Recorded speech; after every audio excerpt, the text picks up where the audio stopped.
Good morning, everyone. It's my pleasure, good morning. It's my pleasure to welcome you to the 6th CNS Food for Health workshop. This workshop continues to be highly topical, which has become a wonderful platform bringing together multiple stakeholders to learn from each other and gain new knowledge about food and nutrition and how it can be used to promote health. When we first began these workshops in Guelph in 2011, we learned that food for health means many things to different sectors, and also that many sectors are involved, from the farmer, processor, manufacturer, government, researcher, healthcare professional, and consumers. Along the way, we have identified barriers, opportunities, and also potential solutions. Importantly, we learned there's a lot of work and need for these continued discussions. Building on the last two workshops on how public-private partnerships can be effective for knowledge creation and translation, we now examine how international public-private partnerships spanning multiple countries and sectors can align food, nutrition, and agricultural agendas. To help us examine the issues, we have a number of excellent speakers from Europe, US, and Canada to share their perspectives. Before we begin, I would like to acknowledge the significant efforts and contributions by the Workshop Planning Committee. This year we had contributions from ILSI North America and CHR Institute of Nutrition, Metabolism, and Diabetes. The committee was comprised of Leah Gramlich, Robert Tolo, Andrew Grantham from CNS, Eric Hinkes, Ashley Wiggins, Heather Steele from ILSI, Mary Jo Makuchuk, and Julie Levin from CHR INMD. Thank you very much for all your hard work. And we have a very full house today, so thank you for attending. Just a couple of housekeeping things before I get started. So just a note, as in previous years, a workshop report and publication and videos will be made available to attendees via the CNS and ILSI websites. And from the hotel, we apologize for a little bit of the Wi-Fi. They are addressing the Wi-Fi in the hotel right now, so hopefully that'll come back on. It's a little bit sporadic, and they are working diligently to get that back up. Okay, so just to give you a little bit of context about the Food for Health workshop. So this work was born out of the Advocacy Committee of CNS, of which Leah Gramlich and myself are the co-chairs. Leah does send her regrets. She had a higher priority today. Her son is graduating, I believe, from high school. So that's where she is, but she'll be flying in for the latter part of the conference. And so she would normally do this front end, and so I'll have to do her justice. There were four main objectives of the Advocacy Committee when we first started up. It was to raise awareness about the role of food and nutrition in health in Canada, and to facilitate connectivity amongst different stakeholders across Canada in different areas, and to be a catalyst for change. We wanted to be not just an inward-looking society, but also outward in terms of our activities and perspectives. And flowing from being a catalyst for change to help develop solutions. And one of those solutions was the idea of a workshop, bringing together various stakeholders from different sectors to have fruitful discussions, learning about all the issues and exchange of knowledge and ideas. So we've addressed many topics over the past 6 years now, including defining areas of common interest, which was our first workshop back in Guelph in 2011. And it really provided a landscape looking at trying to identify all the different barriers and opportunities, and there were quite a few.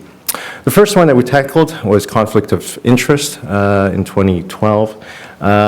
Then we moved on to how, once we've resolved conflict of interest, addressed it, then we need to move that knowledge and information to the consumer and the challenges there. And then moving forward from consumer messaging, we tackled how can we work together across different sectors. So this was looking at public-private partnerships, what is the type of framework that we can work within, and then exploring how we can utilize public-private partnerships, PPP, to both generate new knowledge and move that knowledge into the user's hands.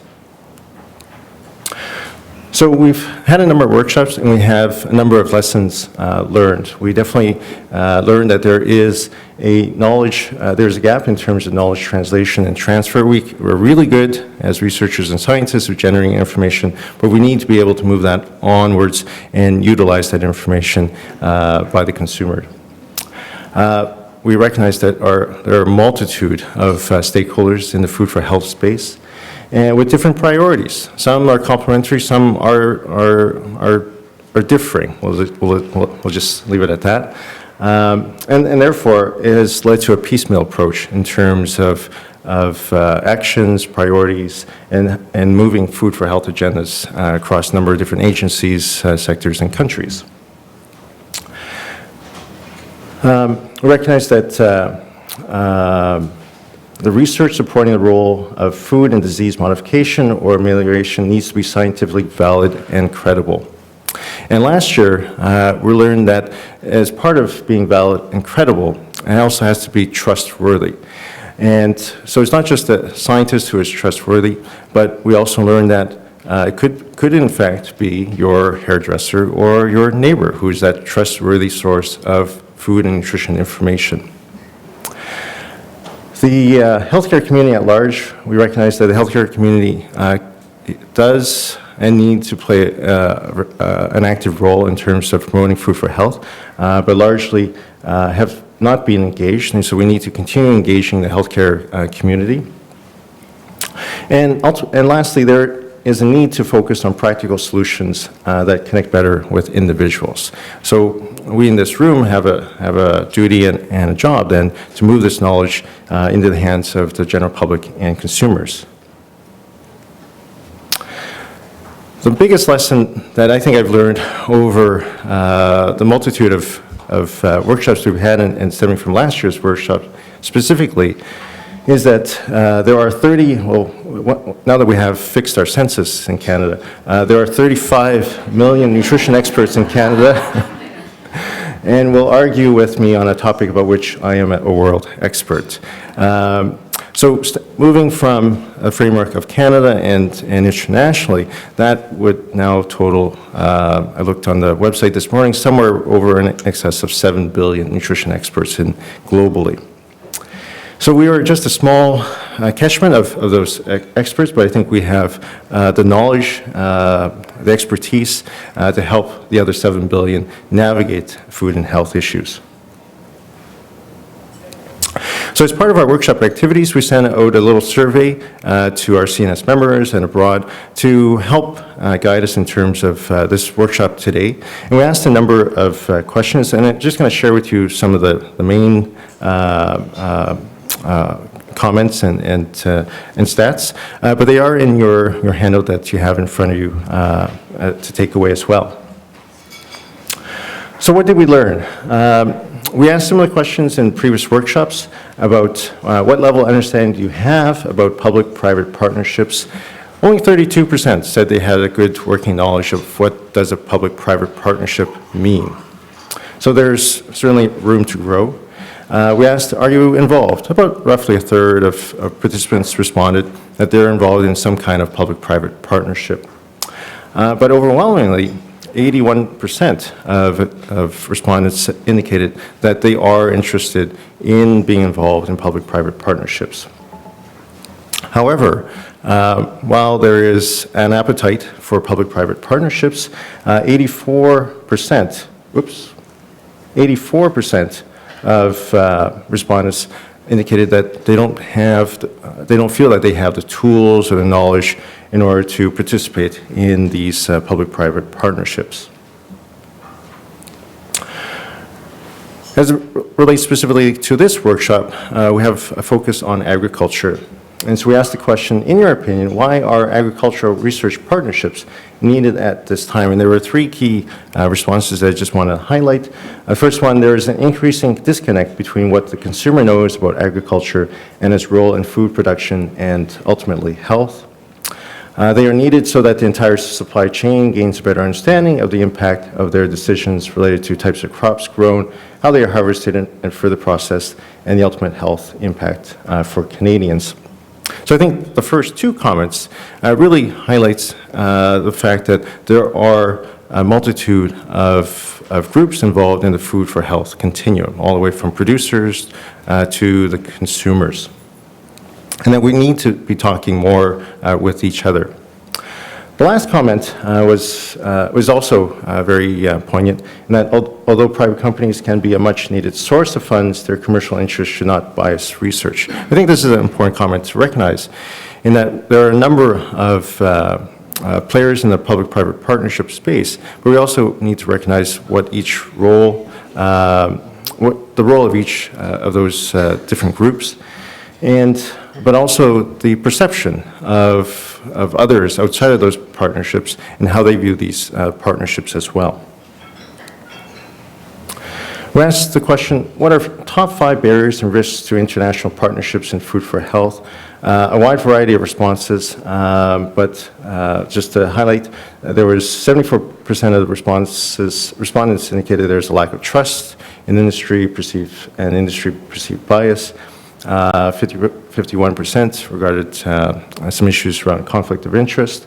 Similar to the third one, 45% indicated challenges with research funding. And the last two, I think, in terms of all our busy schedules, doodle polls, email, just getting everyone together at the same table to